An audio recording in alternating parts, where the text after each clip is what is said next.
Yeah. Because with my eyes, there was nothing really that special about Kobe. I've never seen anybody that prepared. He was 17 years old and was ready to play NBA basketball.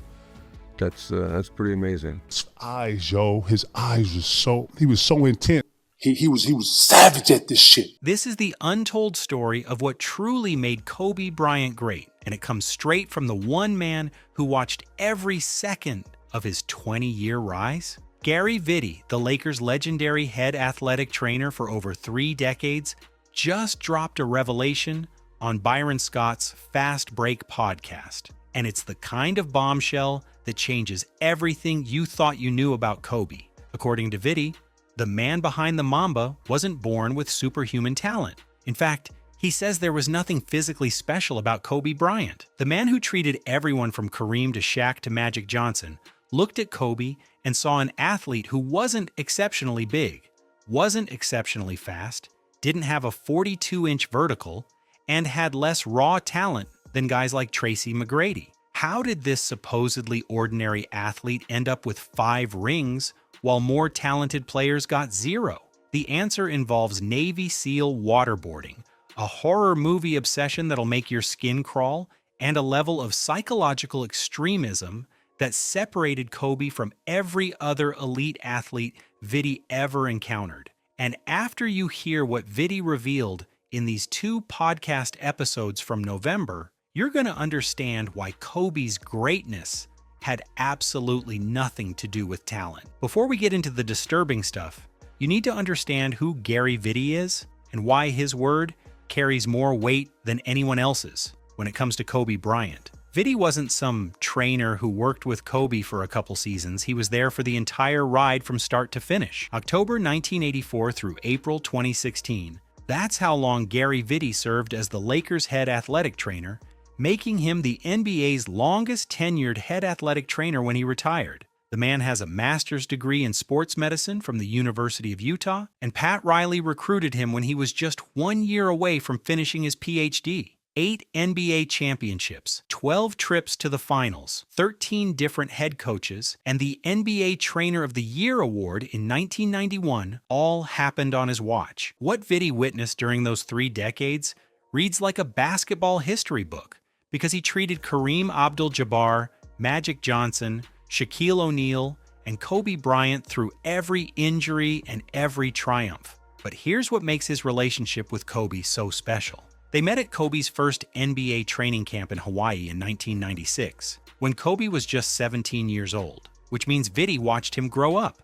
Both retired in the exact same season after 20 years together, and Kobe said, "To have had this relationship with him for all these years and to be going out at the same time is pretty sweet." When this man tells you something about Kobe Bryant, you better listen, because he's earned the right to speak on it. On Byron Scott's podcast, Vitti dropped the bomb that challenges everything we think we know about greatness when he said this. Everybody that looks at Kobe looks at him as this talented, unbelievable, one of the greatest basketball players that has ever lived. And I get that. But if you looked at Kobe through my eyes, okay, you don't actually see that. The trainer who worked with him for 20 years doesn't see the talent, which sounds impossible until you hear what comes next. Kobe didn't have a 42-inch vertical. He wasn't especially big or fast by NBA standards. And then Vitti dropped this line. Yeah. Because with my eyes, there was nothing really that special about Kobe. Gary Vitti is telling you that guys with more talent than Kobe Bryant ended up with 0 championships while Kobe got 5. So what was the difference? Vitti asked that exact question on the podcast. Why does he have 5 rings? And other guys that were infinitely more gifted don't have any. The answer isn't about some secret training regimen or some special diet or even the famous 4 a.m. workouts. It's about something way deeper and way darker. Vitti revealed on the podcast that Kobe voluntarily let Navy SEALs waterboard him, not as part of some military training, not because he had to, but because he wanted to see what the big deal was. Kobe Bryant let trained military personnel perform a torture technique on him out of pure curiosity, and Vitti explained exactly how waterboarding works. Little known fact, he told me that he got waterboarded. So they put like a towel over they lay you down, they tie you down. Yeah. And then Okay, they gotcha. pour water like you're drowning. Right. Yeah. He let them do that to him. Who does So his that? choice. By His- choice, by he let him do it. choice. By choice. No. Okay. no. While other NBA players were hanging out at clubs or playing video games or doing normal human things, Kobe was getting waterboarded by Navy SEALs because he needed to know if he could handle it. This isn't toughness, and this isn't even crazy. This is something else entirely, where a man needed to test every possible limit of human experience because somewhere in his brain, he thought it might give him an edge. That's psychological warfare against yourself, not normal athlete behavior. Back in 2005, Kobe came up to Vitti on the team plane carrying a DVD of the horror movie Saw 2. And if you haven't seen it, there's a scene where a character has to surgically remove his own eye within 60 seconds to get a key and escape from a neck contraption that's about to kill him. Kobe handed Vitti the DVD and said, He comes running back to my seat. And he gets to me, goes, I could do it. I know I could do it. And he handed it to me and he walked away. What's happening here is that Kobe watched a scene of extreme body horror, some fictional nightmare scenario, and instead of being disgusted or scared or having a normal human reaction, he looked at it as a challenge and genuinely believed he could cut his own eye out if he had to. He went home and watched the movie, and here's what he said. I popped the DVD in and I'm watching this sick-ass movie, right? To hand this to me and look me straight in the eye and tell me that he could do it. And you want to know what? You believed him, I too, believe huh? him. Yeah. Coming from Gary Vitti, that's not hyperbole, but an expert assessment from someone who knew Kobe better than almost anyone. Other people watch horror movies for entertainment, while Kobe watched them as preparation. And that's the difference between him and everyone else. These wild stories actually mattered for basketball because Vitti watched Kobe apply this exact psychology to injuries that should have ended seasons or even careers, and he's got the receipts to prove it. During the 2000 NBA Finals against Indiana, Kobe suffered a severe ankle sprain that should have sidelined him for 2 to 3 weeks minimum, and Vitti was manipulating bones in Kobe's foot when both of them felt a sudden pop. Vitti said, "This is either going to be really good or really bad." And then Kobe put his shoe on, ran, and played the next game 2 days later instead of 2 weeks later. 28 points in Game 4 helped the Lakers win the championship in 6 games. The most revealing story is the Achilles rupture on April 12, 2013, when the first thing Kobe said to Vitti was that he reached back there and tried to pull it back down. And then he says to me, so I reached back there and tried to pull it back down. Okay, that's going to be a hell of a trick, I've had though. a bunch of athletes, since the beginning of my career, rupture Achilles. No one's ever said that to me. Kobe then asked if they could go in the back, tape it up, and let him play. And when Vitti explained that was impossible with a completely ruptured Achilles, Kobe negotiated to shoot 2 free throws instead of having a teammate take them. He dragged himself to the line and sank both shots on a completely torn Achilles tendon. And later, Kobe admitted he refused the wheelchair as a deliberate shot at Paul Pierce's dramatic exit during the 2008 finals. Even with a career-ending injury, Kobe was still playing psychological games, which tells you everything about his mindset. Just months before retirement on February 19, 2016, Kobe suffered a severe finger dislocation against the Spurs, and Vitti described having to put so much traction on the bone to get it back in place that even Kobe was writhing in pain.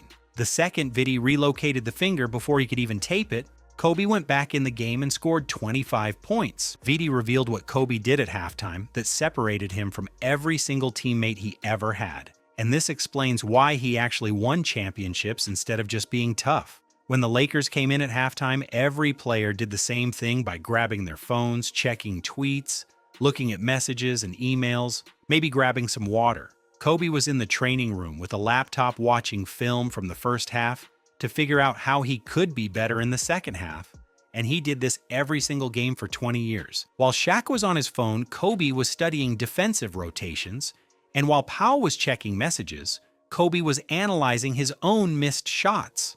Kobe's an extremely intelligent guy, extremely intelligent guy. Everything about him was calculated, almost choreographed. Okay.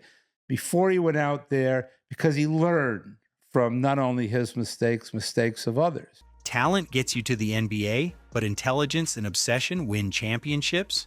And Kobe studied the game, except he was doing it in 15-minute increments between halves while his body was exhausted and his teammates were scrolling Instagram. That's why Vitti's point about talent matters so much. After Shaq left, Kobe privately told Vitti, "I don't want to play with a dominant big man." But then after struggling without Shaq, Kobe realized something and told Vitti, "I need that." This led to Pau Gasol and 2 more championships. But Vitti wanted to clear something up about Pau that's been bothering him for years. People called Pau soft because he wasn't as physically dominant as Shaq, and Vitti shut that down. Pau was not soft, trust me.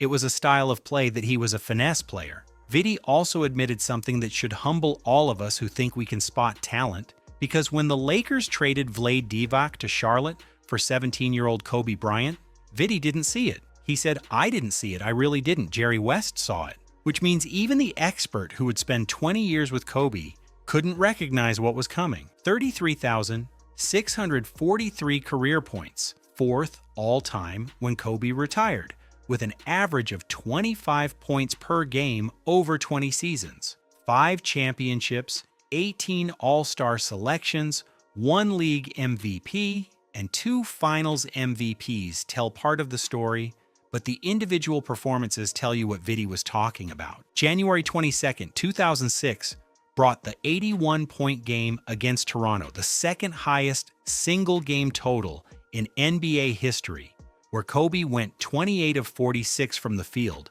with 55 points in just the second half after the Lakers trailed by 18. That's not talent, but will and calculation working together. His final game on April 13, 2016 showed a 37-year-old Kobe scoring 60 points against Utah, outscoring the entire Jazz team 23-21 by himself in the 4th quarter. 13 consecutive points in the final 2 minutes rallied the Lakers from a 10-point deficit, which came from a 37-year-old body powered by a brain that refused to accept the word can't. As amazing as these stories are, there's a real question about whether Kobe's approach was actually sustainable or even healthy, and even Vitti had concerns about it. In 2015, Vitti told ABC News, "I'm behind him 100% with the way he's training now, and I haven't always felt that way." And he criticized Kobe's earlier approach by saying, "If you keep training into fatigue, then you're going to train yourself into that position."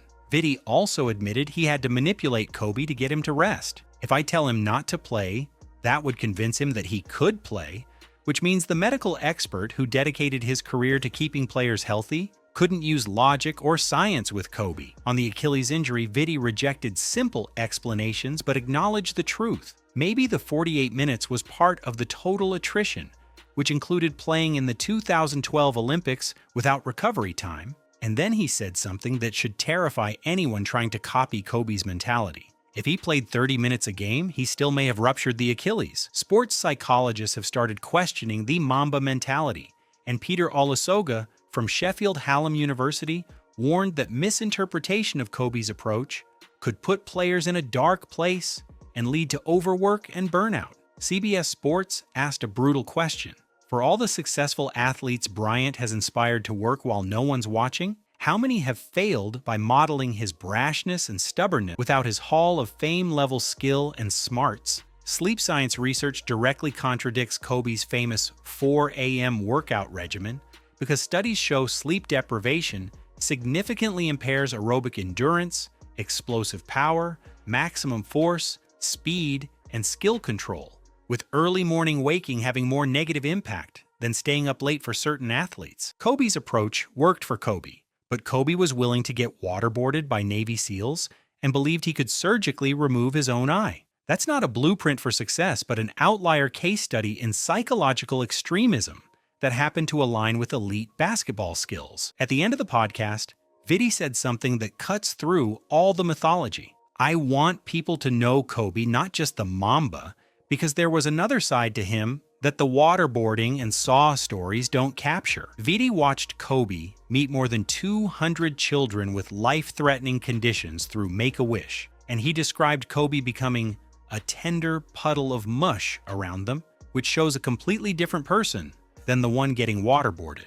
Shortly before Kobe and Gianna died on January 26, 2020, Kobe sent video of Gianna shooting a patented Kobe Bryant step-back jumper, and Vitti said, "Every single day I'm reminded of him. I can't seem to get past that." You can hear the pain in his voice when he talks about it, because for all the championships and the 81-point games and the legendary toughness, what Vitti lost was a friend he watched grow up over 20 years. Gary Vitti looked at Kobe Bryant and saw nothing physically special, no exceptional size, speed, quickness, or vertical leap, with less raw talent than other players who never won anything, and somehow this ordinary athlete became one of the 5 greatest players in NBA history. The answer isn't talent, but psychology, a brain that looked at waterboarding as curiosity instead of torture, a mind that watched a horror movie about self-mutilation and saw a challenge instead of fiction, a will that studied film at halftime while everyone else checked their phones, and intelligence that calculated every move, learned from every mistake, and refused to accept the existence of the words can't and won't. He said it best when he told Byron Scott, "Kobe taught me that talent is the most overrated thing in life." And coming from a man who treated Kareem, Magic, and Shaq, that statement carries weight. Those guys were talented while Kobe was something else entirely. He was extreme. He was obsessive. He was willing to push psychological boundaries that nobody else would even approach. But here's the final truth that Vitti wants you to understand. You can't copy that, and you probably shouldn't try, because what made Kobe great also caused him to rupture his Achilles, tear his rotator cuff, fracture his leg, and push his body past limits that medical science says don't exist. His approach worked because he was willing to pay a price nobody else would pay physically and mentally, and according to the man who watched him do it for 20 years, there was nothing special about Kobe Bryant except his refusal to be normal. That's the real Mamba mentality, and it's a lot darker than Nike commercials want you to believe.